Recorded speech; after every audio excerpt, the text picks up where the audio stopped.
actually have some buzzworthy movies for you today. Are you ready? Bobby, are you paying attention? Okay, let me tell you the movies first, and then I'll review them so you'll have some context. I'm going to review for you Earth, State of Play, The Soloist, Tyson, and Nursery University. All right? Got them all? Yeah. All right, let me start with Earth, just because it's phenomenal. It's just this wonderful movie. Let me just give you some statistics. I love statistics. 60 cameramen, 200 locations, 64 countries, 5 years, with an additional 250 days of aerial photography added for good measure. The idea is, do you remember, well, Vince is not old enough. Bobby, you and I'm not even sure that we're old enough to remember, I don't think we saw it first run, The Painted Desert. Remember Disney? You don't remember it. It was, well, I didn't say it was the first run either, but I can, the two things I remember from the paint, three things, is number one, the unfolding, I think it was an Indian paintbrush, you know, the flower opening in slow motion. I also remember the wasp and the wasp and what was it? A centipede or something.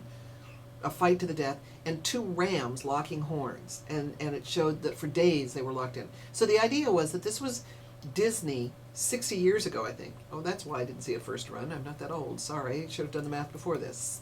Forgive me. I think it was 60 years ago, something like that, where Disney did this fabulous film. This is the first one of a new company. I think it's called Disney Earth or something of that sort. You don't care, right? But the idea is that they have shot this phenomenal film that basically looks at a year in the life of several animals. Polar bears and whales and sea lions, and I mean, it's just unbelievable. I have one major objection to the film, is that you remember how much I was unhappy in March of the Penguins that they talked about the inconsolable grief, and I said, how does an animal whose brain is the size of a pea, how would you know, first of all, if it's inconsolable, what would that mean? How would we as human beings know? Second of all, what does grief mean to something that has a brain the size of a pea? And how would we know? That kind of thing, that anthropomorphizing, taking human emotions and imbuing animals with them, drives me nuts. I think it's disrespectful to animals and disrespectful to humans. There's a lot of that in this. But the scenery is so fabulous. The photography is unbelievable, whether it's flamingos in flight or the underwater stuff. This is not a movie for small children, let me tell you. There's some genuinely terrifying things. I would not take a child under the age of about 10 to this movie, to be quite honest. And that is something you need to be aware of, all right? There's some nature in tooth and claw here, all right? There is one of the sexiest scenes I've ever seen about a cheetah chasing a gazelle. You're not going to believe this. It's unbelievable photography. Make sure you stay through the credits, because you see how some of the photography was done. And I'd like a documentary on just how this thing was shot. So go see Earth with your 10-year-olds and up, all right? It is unbelievable.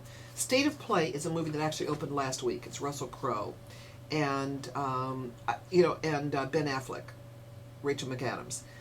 I saw it in the movie theater because I had missed it. I had so many other things to do last week. This is a movie well worth seeing. Russell Crowe plays an investigative reporter. Ben Affleck plays a congressman. And this is one, I don't want to tell you too much about it because there are all sorts of twists and turns, but you'll buy into this one. You know, it's really interesting to me that the bad guys have become us. We don't trust politicians at all in this country anymore, do we? No, there's a conspiracy behind every smiling face. Another great movie, The Soloist. This I think I accidentally reviewed for you a couple of weeks ago. I didn't review it for you. Maybe I did. I put it up on the website, I think a little bit too early. I apologize. I tried to put up the review at the same time that I review it for you. It's Robert Downey Jr. and Jamie Foxx. It's based on a true story of a schizophrenic who went to Juilliard. He became a homeless guy in, I believe it's San Francisco. This is two guys at the top of their forms. Some people did not like this movie. It becomes very emotional and abstract at some point. I really liked it a lot. He plays Nathaniel Ayers, who lives on Skid Row. All right. This was actually set in L.A. I apologize. And there's a great performance at the Walt Disney Concert Hall. Speaking of Disney, so we have a theme going through the movies today. Tyson. I don't know what to tell you about Tyson. Mike Tyson is one of those he's charismatic, all right? Now, whether you think he's a thug or a misunderstood man-child, I don't know if this documentary is going to convince you of either, but he has such an amazing face to watch, and he has this Maori tattoo on his face, which makes it even scarier. This is a documentary that was shot by the same guy who did, can't remember, sorry, I was talking about something else. It's James Toback. He's basically a writer, but he actually did The Pickup Artist. But he met Tyson and apparently has been absolutely mesmerized by him for a long time. My problem about this movie, I know I have a problem with movies, is that I think it cheats a little bit. That it's more about the filmmaker than it is about the subject of the film. And I think that's cheating. At one point, Mike Tyson says, "I hear voices." What Toback does is he has a split screen. He splits it into 3 or 4 parts and overlaps the voices. Is that implying he's schizophrenic? Is that just a technique? I don't know. I think it was cheating. However, if you're a fight fan, you'll probably love this. Bobby, are you a fight fan? So you'll probably go see Tyson.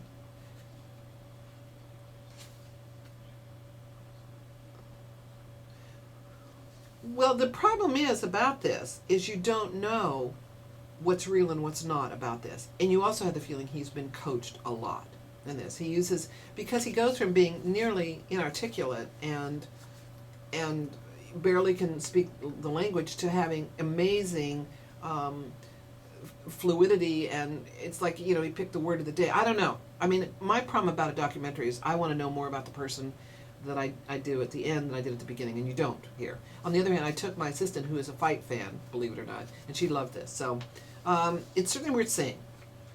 One other movie, which is at the opposite end of the spectrum, one of the reasons I bring it up is we're going to be talking a little bit about education, probably next hour, is Nursery University.